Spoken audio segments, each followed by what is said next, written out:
Kumamoto Province, 1643. A man sits alone in a cave carved into the side of a mountain. No fire, no companions, just stone, silence, and the faint sound of wind pushing through the trees below. He's been here for weeks, writing. Not because anyone asked him to, not because he'll be paid.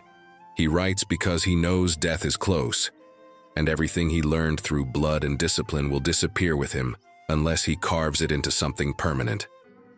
His name is Miyamoto Musashi. He's killed more men in single combat than most soldiers see in war. But that's not why he's here. He's here because he understands something most people never will, that the real enemy was never the man across from him with the sword. It was the version of himself that wanted to hesitate, to flinch, to negotiate, and he spent 60 years killing that version every single day. You're not in a cave, you're not writing a manuscript on strategy, but you're fighting the same war. You just don't see it yet. Because the enemy doesn't carry a blade anymore, it hides in your phone, in your bed, in the voice that whispers just one more scroll, just 5 more minutes, you'll start tomorrow. And every time you listen, you lose. Most people think discipline is about forcing yourself to do hard things. That's not discipline, that's willpower. And willpower runs out. Discipline is what remains when willpower is gone. It's the structure you built in silence so that when your mind starts bargaining, your body moves anyway. It's not motivation. It's not inspiration. It's architecture. And most people never build it because they're waiting to feel ready. Musashi didn't feel ready when he fought his first duel at 13.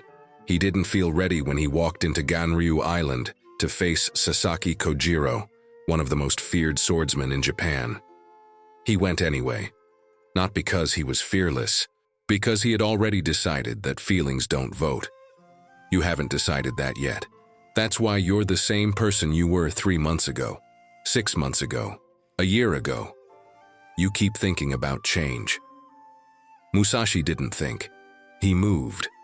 And movement, repeated daily, creates a person unrecognizable to the one who started. This video will show you exactly how to do that. 7 methods rooted in samurai philosophy, behavioral psychology, and neuroscience. Not theory. Practical actions you can start tomorrow. By the end, you'll have a ritual that removes negotiation from your mornings and builds the kind of discipline that doesn't break when things get hard. But understand this. Once you know, you're responsible. Ignorance dies here. Musashi lived in a world where mistakes had consequences you couldn't undo. One moment of distraction in a duel meant death, not failure, not embarrassment, death. So he trained in silence. He repeated the same cut 10,000 times. He sat in discomfort until discomfort became neutral. You live in a world where mistakes have no immediate cost. You can waste an entire day and wake up the next morning in the same bed. You can break a promise to yourself 100 times and suffer nothing but a vague sense of disappointment. So you do. And your brain learns that your word means nothing. That's the trap. Modern life is designed to let you drift. Infinite content, infinite comfort, infinite ways to avoid the one thing that would change everything. Confrontation with yourself. Musashi's era forced that confrontation. Yours hides it. That's why discipline now is harder than it was then. You're not fighting external enemies. You're fighting an internal infrastructure built to keep you numb, distracted, and comfortable. But the method is the same. You don't need a sword. You need repetition, structure, and the willingness to sit in the space between wanting to quit and actually quitting. That space is where you're rebuilt. Here's what's coming. 7 methods that Musashi used to become unbreakable. Not metaphorically, literally. And how to apply them in a world that rewards distraction and punishes focus. These aren't motivational ideas. They're behavioral systems. Each one includes a task you can do tomorrow, a real action, not a thought experiment. And at the end, I'll give you a 5-minute morning ritual that removes the need to negotiate with yourself. Once you install it, your day starts on your terms, not your phone's, not your moods, yours. But here's the cost. You'll have to prove you actually want this. Watching this video changes nothing. Applying one method changes everything. Most people will watch, nod, and go back to scrolling. That's fine. This isn't for most people. This is for the person who's tired of being the same, who's willing to become unrecognizable, who understands that 3 months of daily repetition creates a different nervous system, a different identity, and a life other people won't understand because they never built the foundation. Method 1. The Morning Blade. Musashi woke before dawn. Not because he loved mornings, because the first hour of the day determines whether you lead your life or follow it. He didn't negotiate. He didn't check conditions. He moved. Cold water on his face. Immediate practice. The body in motion before the mind could argue. Your version of this is simple. The first 60 minutes after you wake up are a battlefield. If your phone wins, the day is already lost. If comfort wins, discipline doesn't even get a vote.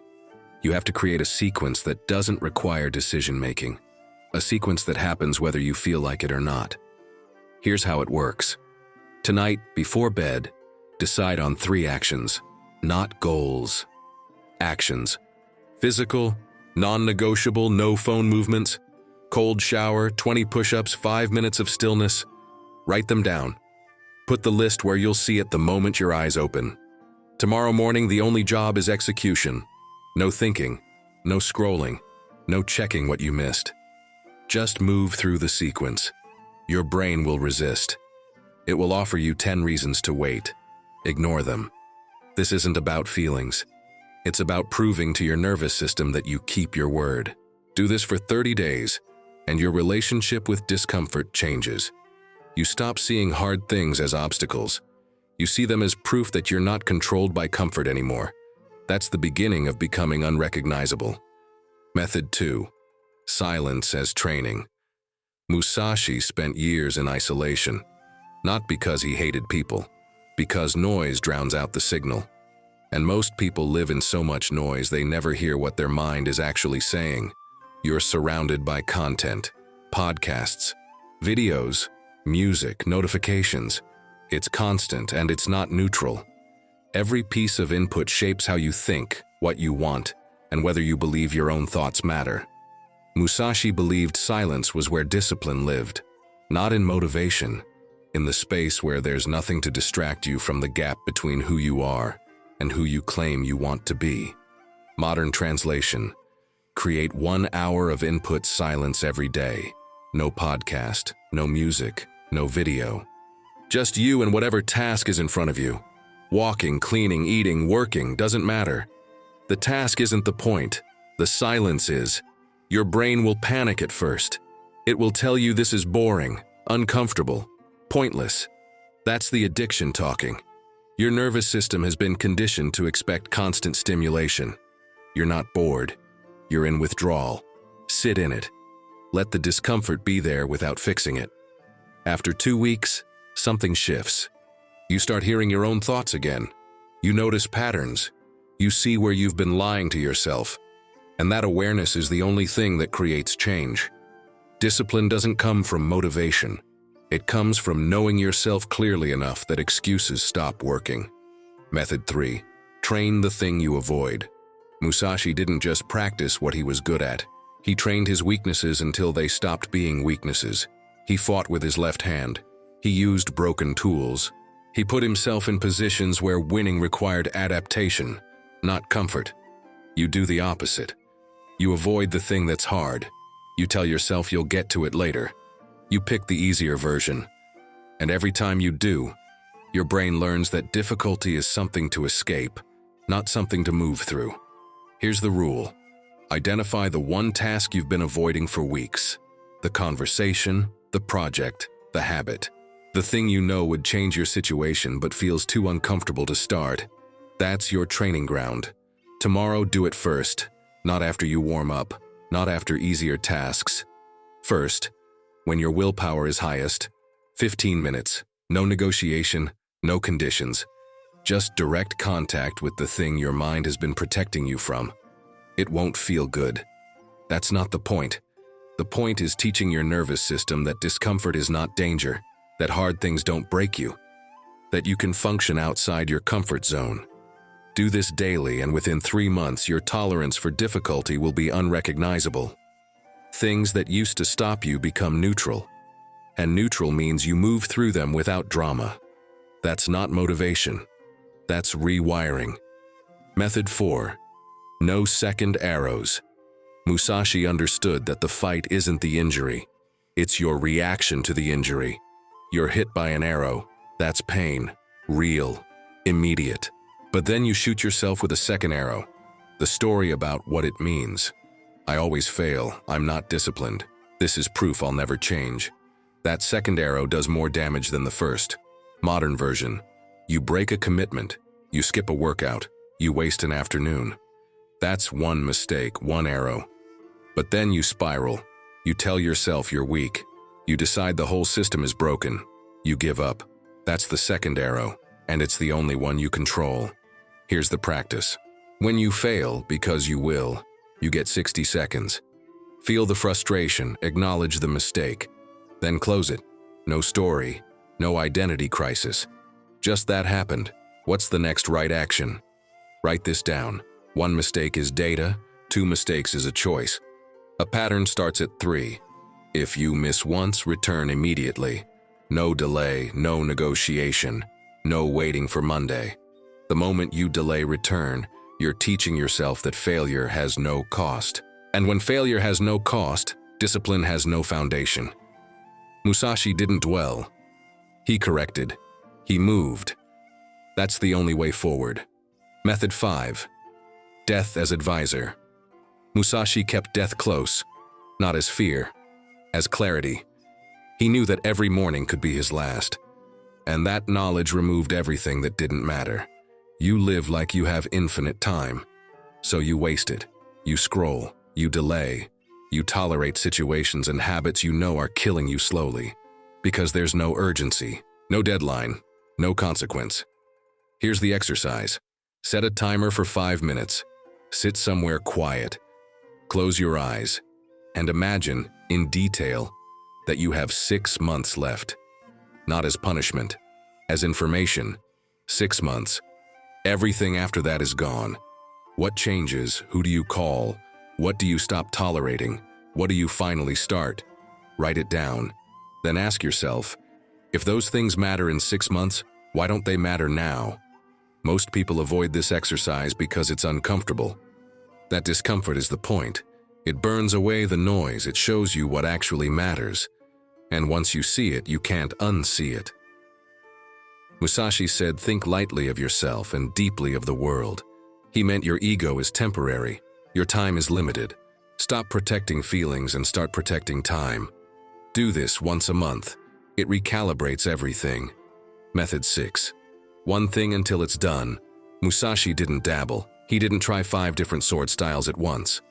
He committed to one path and followed it until mastery. Not because other paths were wrong, because depth beats variety. You do the opposite. You start 10 things and finish none. You switch strategies. You chase new methods. And you wonder why nothing sticks. Here's the truth. The power is not in the method. It's in the repetition. Doing the same thing the same way every day until your nervous system automates it. That's when change becomes permanent. Pick one keystone habit, not 5. 1. The thing that, if you did it every single day for 90 days, would fundamentally change your trajectory. Morning routine, daily writing, 30 minutes of focused work, 1 hour without your phone. Doesn't matter what it is. What matters is that you don't switch. You don't optimize. You don't look for a better method. You just do it. Same time, same sequence, every day. Your brain will get bored. It will tell you this isn't working. That's resistance, not data. Keep going. At day 30, you'll feel momentum. At day 60, it will feel automatic. At day 90, it will feel like part of your identity. That's when you add the next one thing, until it's done. That's how you become unrecognizable. Method 7. No spectators in the arena. Musashi never asked permission. He didn't wait for approval. He didn't explain his path to people who weren't on it. He understood the moment you start performing discipline for an audience, it stops being discipline. Becomes theater. You're addicted to validation, you post your progress, you tell people your plans, you wait for encouragement, and when it doesn't come, or when someone doubts you, you slow down. You second guess, you quit. That's spectator energy. You're living for the reaction, not the result. Here's the shift. Go silent. For 90 days, don't announce what you're building. Don't post updates. Don't explain. Just do the work. Show no one. Prove nothing. Let the only evidence be the change in your life. This is harder than it sounds. Your ego will scream. It wants credit. It wants recognition. Let it scream. That's not you. That's the version of you that's afraid transformation won't count if no one sees it. Musashi wrote his final work in a cave. Alone, no audience, no applause, and it outlasted every performance. Do the same. When the work is done, when the change is real, people will notice. But by then, you won't need them to. Here's the payoff. A 5-minute ritual you can install tomorrow. Once it's in place, your mornings stop being a negotiation. They become automatic. Step 1, wake up. Do not touch your phone. Not for 1 second. Put it in another room tonight. Step 2, cold water. Face, neck, arms, 30 seconds. You're not trying to enjoy it. You're proving you can do hard things before your brain is fully online. Step 3, movement. 20 push-ups, 10 squats, doesn't matter. Just force your body out of comfort before comfort has a vote. Step 4, 1 page. Write 3 sentences. What you're grateful for, what you're building today, what you're afraid of. Doesn't need to be deep, it just needs to be honest. Step 5, 60 seconds of stillness. Sit, breathe, do nothing. Let your mind try to pull you into the day. Don't follow it, just sit. That's it. 5 minutes. No decisions, no conditions, no negotiation, just execution. Do this every day for 30 days and your relationship with mornings changes. You stop waking up reactive. You start waking up in control. And control, repeated daily, becomes identity. That's how you become unrecognizable. If this resonated, prove it. Don't just nod and leave. Like this video, subscribe. Comment 1 word. Discipline. That's not for the algorithm. That's for you. It's a declaration, a line in the sand. Because here's the truth. Most people will watch this, feel something, and do nothing. They'll go back to scrolling, back to comfort, back to being the same. You're not most people, or you wouldn't have made it this far. So prove it. 1 action, 1 commitment, 1 word. Let it be the first brick. Musashi spent 60 years becoming unbreakable, not because he was special, because he repeated the same behaviors every single day until they became who he was. No negotiation, no exceptions, no spectators. You have 90 days, 3 months. That's all it takes. Not to become perfect, to become unrecognizable, to build a nervous system that doesn't flinch when things get hard, to prove that discipline isn't something you feel, it's something you are. But here's the part no one says. Once you know this, you can't unknow it. Ignorance is gone. Excuses are gone. Now it's just you and the choice. Will you be the person who knew what to do and did nothing? Or the person who moved, who started tomorrow, who chose the hard path because the easy one leads nowhere? Musashi didn't wait for permission. He didn't wait to feel ready. He moved. And movement, repeated daily, made him immortal. Your move. In 3 months, will anyone recognize you?